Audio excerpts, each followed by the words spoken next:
हिंदी माध्यम की पाठशाला में आप सभी का स्वागत है। दोस्तों, इस वीडियो में हम एनसीईआरटी के कक्षा 10वीं के गणित के अध्याय 6 त्रिभुज की प्रश्नावली 6.1 के सभी प्रश्नों को हल करेंगे। प्रश्न 1। इस प्रश्न के 4 भाग हैं दोस्तों। हमसे क्या कहा गया है इस प्रश्न में? कोष्टकों में दिए गए शब्दों में से, ठीक है। तो हर एक भाग में ना प्रश्न के बाद में एक कोष्टक में ना कुछ शब्द दिए गए हमें, ठीक है। जैसे पहले में सर्वांग सम कॉमा समरूप, फिर या समरूप कॉमा सर्वांग सम, तीसरे में समद्विबाहु कॉमा समबाहु और चौथे में बराबर कॉमा समानुपाती। इस तरह से कोष्टकों में शब्द दिए गए हैं। में से सही शब्दों का प्रयोग करते हुए रिक्त स्थानों को भरिए। तो ये प्रश्न के जो चारों भाग है उसमें एक एक रिक्त स्थान दे रखा है, चौथे भाग में 2 रिक्त स्थान दे रखे हैं, ठीक है। तो हमें जो कोष्टकों में शब्द दे रखे हैं उसमें से सही शब्द का चयन करना है और रिक्त स्थान को भरना है। तो आइए अब हम प्रश्न के पहले भाग को हल कर लेते हैं। दोस्तों, इस प्रश्न को हल करने के लिए जितनी भी जानकारी की आवश्यकता है वो सभी जानकारी जो है हमारे अध्याय 6 के परिचय के वीडियो में उपलब्ध है। तो अगर आपने हमारे अध्याय 6 के परिचय का वीडियो नहीं देखा है तो उसे अवश्य देखें, ठीक है। उससे आपको इस प्रश्न को हल करने में मदद मिलेगी। आइए अब हम प्रश्न के पहले भाग को हल कर लेते हैं। प्रश्न के पहले भाग में हमें दिया गया है सभी वृत्त खालिस्तान होते हैं। कि अब हमें कोष्टक में क्या दे रखे हैं शब्द? सर्वांगसम या समरूप। तो दोस्तों, हमने पढ़ा था अध्याय 6 के परिचय के वीडियो में कि सभी व्रत क्या होते हैं? समरूप होते हैं, ठीक है। जितने भी व्रत हैं, ठीक है, वो समान आकार के होते हैं, बस उनका माप अलग अलग होता है। सभी व्रत गोल आकार के होते हैं, बस उनकी त्रिज्या अलग अलग होती है, ठीक है। तो उनका जो है समान आकार होता है, बस उनका जो माप है वो अलग अलग होता है। तो सभी व्रत क्या होते हैं? समरूप होते हैं, ठीक है। तो कोष्टक में से कौन सा शब्द उठाएंगे हम? समरूप। तो हमारा उत्तर क्या होगा प्रश्न के पहले भाग का? समरूप। सभी व्रत समरूप होते हैं, तो हमारा उत्तर होगा समरूप। प्रश्न के दूसरे भाग में हमें दिया गया है सभी वर्ग खालिस्तान होते हैं। कोष्टक में क्या दे रखा है? समरूप कॉमा सर्वांग सम, ठीक है। तो दोस्तों, हमने अध्याय 6 के परिचय के वीडियो में पढ़ा था सभी वर्ग क्या होते हैं? समरूप होते हैं, ठीक है। क्योंकि देखो वर्ग की क्या है, चारों भुजाएं बराबर लंबाई की होती हैं, ठीक है, और सभी कोण 90 डिग्री के होते हैं। तो जो दूसरा वर्ग लेंगे, ठीक है, उसके भी सभी कोण 90 डिग्री के होंगे, तो संगत कोण तो बराबर हो ही गए, ठीक है। और उसकी भी सभी भुजाएं बराबर लंबाई की होंगी। मान लो पहले वर्ग की सभी भुजाएं ए लंबाई की है, तो दूसरे वर्ग की सभी भुजाएं क्या होंगी? बी लंबाई की होंगी। तो संगत भुजाओं का अनुपात क्या होगा? ए बटा बी, ठीक है। तो संगत भुजाओं का अनुपात भी हमेशा बराबर होगा। तो इसलिए सभी वर्ग क्या होंगे? समरूप होते हैं। तो हमारे प्रश्न के इस भाग का क्या उत्तर होगा? समरूप।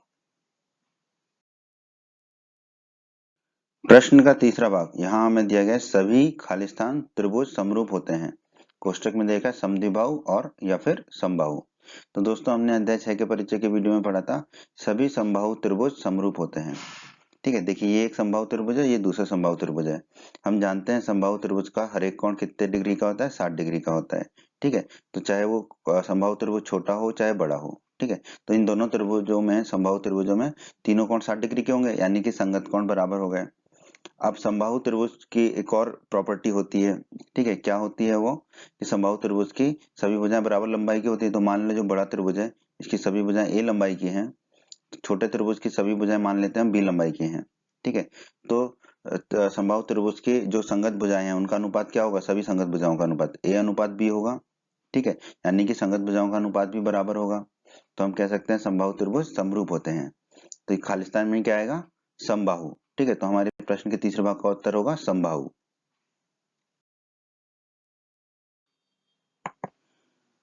प्रश्न का चौथा और अंतिम भाग, इस भाग में हमसे कहा गया है भुजाओं की समान संख्या वाले दो बहुभुज समरूप होते हैं यदि, ठीक है। पहले भाग में है उनके संगत कोण रिक्त स्थान हो, दूसरा है उनकी संगत भुजाएं रिक्त स्थान हो, ठीक है। कोष्टक में दे रखा है बराबर और समानुपाती, ठीक है।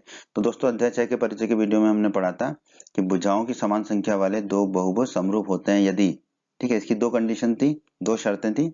पहली थी उनके सभी संगत कोण बराबर हों, ठीक है। सभी संगत कोण बराबर होने चाहिए, ठीक है। और दूसरी शर्त क्या थी? उनकी सभी संगत भुजाएं एक ही अनुपात में हो या समानुपाती हो, ठीक है। तो अब आइए देखिए प्रश्न के इसके पहले भाग को। उनके संगत कोण क्या हो? बराबर हो, ठीक है। तो पहले खालिस्तान में क्या जाएगा? बराबर। तो ये एक उत्तर हो गया। फिर दूसरा खालिस्तान क्या था? उनकी संगत भुजाएं क्या हो? बराबर या समानुपाती। क्या उत्तर होगा हमारा? समानुपाती हो, एक ही अनुपात में हो। तो उनकी संगत भुजाएं समानुपाती हो, तो दूसरे खालिस्तान में जाएगा समानुपाती। तो इसमें उत्तर होगा पहला बराबर और दूसरा समानुपाती, ठीक है दोस्तों। प्रश्न दो में दोस्तों हमसे कहा गया है निम्नलिखित युग्मों के दो भिन्न भिन्न उदाहरण दीजिए। ठीक है, तो दोस्तों इस प्रश्न के दो भाग हैं। पहले भाग में हमें समरूप आकृतियों के दो भिन्न भिन्न उदाहरण देने हैं, फिर दूसरे भाग में ऐसी आकृतियां जो समरूप नहीं है के दो भिन्न भिन्न उदाहरण देने हैं। तो दोस्तों इस प्रश्न को समझिए, हमें उदाहरण देने हैं तो अलग अलग छात्रों के उदाहरण अलग अलग हो सकते हैं, इसीलिए अलग अलग छात्रों के अलग अलग उत्तर हो सकते हैं इस प्रश्न के। यही कारण है कि इस प्रश्न का उत्तर आपकी पुस्तक में नहीं दिया गया है। ठीक है दोस्तों, तो आइए अब हम प्रश्न के पहले भाग को हल कर लेते हैं, समरूप आकृतियां।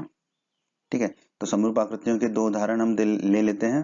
ठीक है, तो हम जानते हैं दोस्तों अध्याय 6 के परिचय के वीडियो में हमने पढ़ा था सभी व्रत समरूप होते हैं। ठीक है, तो दो व्रत ले लेते हैं, एक बड़ा व्रत और एक छोटा व्रत। तो ये दोनों क्या है, समरूप आकृतियां हैं। तो समरूप आकृतियों का पहला उदाहरण हो गया व्रत। ठीक है, अब समरूप आकृतियों का दूसरा उदाहरण ले लेते हैं। दोस्तों हम जानते हैं सभी वर्ग समरूप होते हैं, ये हमने अध्याय 6 के परिचय के वीडियो में पढ़ा है। ठीक है, तो एक बड़ा वर्ग ले लेते हैं और एक छोटा वर्ग ले लेते हैं। तो ये दो उदाहरण हो गए हमारे समरूप आकृतियों के, पहला व्रत और दूसरा वर्ग। ठीक है, अब हम चलते हैं प्रश्न के दूसरे भाग पर। प्रश्न के दूसरे भाग में हमें बताना है ऐसी आकृतियां जो समरूप नहीं है। ठीक है, ये तो बहुत ही आसान है दोस्तों। पहला उदाहरण ले लेते हैं, जैसे कि एक वृत्त ले लिया जो कि गोल होता है और दूसरा ले लिया वर्ग। ठीक है, जो चौकोर होता है। ठीक है, तो ये दोनों का जो आकार तो अलग अलग ही है, आकार अलग अलग है, तो ये दोनों आकृतियां समरूप नहीं होंगी। ठीक है, तो एक उत्तर हो गया वृत्त और वर्ग। ठीक है, एक उदाहरण वृत्त और वर्ग, ये जो दोनों आकृतियां समरूप नहीं है। अब दूसरा उदाहरण ले लेते हैं।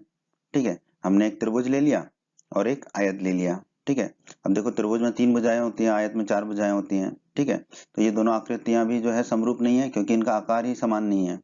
ठीक है, तो दूसरा उदाहरण हो गया हमारा त्रिभुज और आयत। ठीक है, तो यही हमारा उत्तर है दोस्तों प्रश्न के दूसरे भाग का। पर चूंकि ये उदाहरण है तो यहाँ पर जो है उत्तर लोगों के अलग अलग हो सकता है, अलग अलग छात्रों के अलग अलग उत्तर हो सकते हैं, पहले भाग के भी और दूसरे भाग के भी। ठीक है दोस्तों,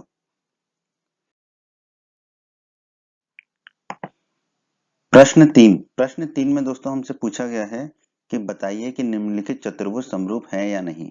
ठीक है, तो इसमें हमें दो चतुर्भुज दे रखे हैं। पहला है एक समचतुर्भुज है जिसकी हर एक भुजा की लंबाई कितनी है, 1.5 सेंटीमीटर। ठीक है, इसका नाम है PQRS। और दूसरा हमें एक वर्ग दे रखा है ABCD जिसकी हर एक भुजा की लंबाई है 3 सेंटीमीटर और सभी कोण 90 डिग्री के हैं। तो दोस्तों जैसा कि हमने अध्याय 6 के परिचय के वीडियो में पढ़ा था, भुजाओं की समान संख्या वाले दो बहुभुज समरूप होते हैं यदि। ठीक है, तो यहाँ पर भुजाओं की संख्या तो समान है, 4 भुजाएं हैं क्योंकि दोनों चतुर्भुज हैं। ठीक है, कि अब क्या शर्तें हैं इसकी, कि उनके सभी संगत कोण बराबर हों।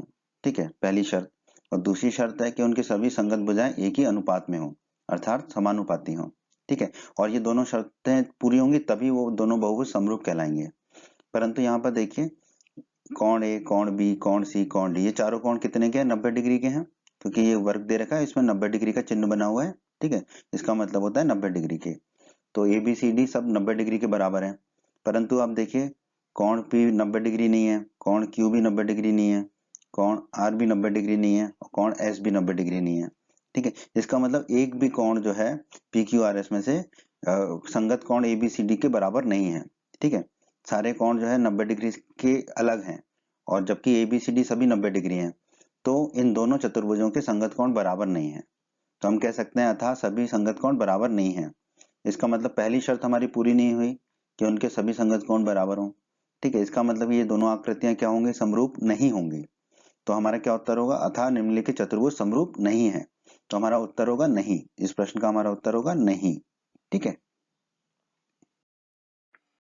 उम्मीद करता हूं दोस्तों आपको हमारा ये वीडियो पसंद आया होगा।